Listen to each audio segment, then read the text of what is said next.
Donc, comme je vous l'ai déjà dit, c'est une voiture qui n'est pas homologuée en Europe. Celle-ci n'est pas immatriculée en Europe, elle est immatriculée aux States et c'est grâce à ça que la voiture peut rouler. Et c'est ce qui fait que grâce à mon ami, le jeune Richard, frérot, un grand merci à lui encore une fois, je peux vous présenter en avant-première française le Cybertruck. Alors premièrement, regardez, je vous laisse venir un peu en face de moi. Comme vous pouvez constater, la face avant de la voiture est tout simplement insane. Ça veut dire c'est un truc de fou. On dirait qu'on a affaire à un tank et quand tu tapes, voilà, c'est des plaques de tôle. Donc la voiture est blindée, hein, elle résiste aux tirs d'armes à feu.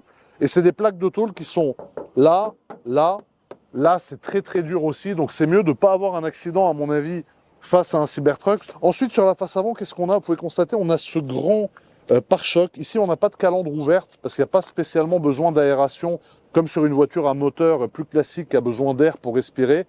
Ici, c'est ce qui permet de donner un look vraiment fermé à la voiture, vraiment coffre-fort, vraiment bunker, tu vois, que tu n'as pas forcément avec une voiture qui a une calandre ouverte.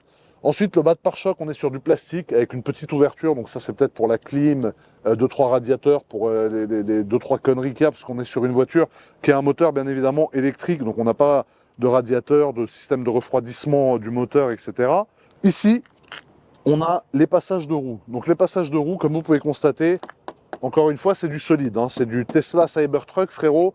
Ça a la patate, c'est énormissime et ça donne un look vraiment bodybuildé à la voiture. Je ne sais pas si vous voyez la gueule un peu que ça a. Moi, je trouve ça tout simplement sublime avec ces jantes ici montées avec des pneus Goodyear en 20 pouces. Donc là, c'est du 20 pouces plus tout ça de pneus.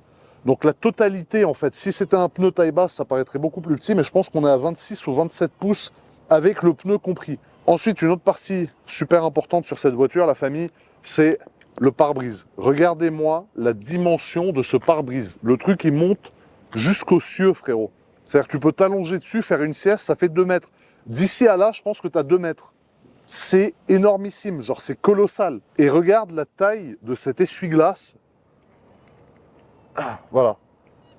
Il est gigantesque. Il n'y en a qu'un seul. Il n'y a qu'un seul essuie-glace qui sert à balayer vraiment la totalité du pare-brise.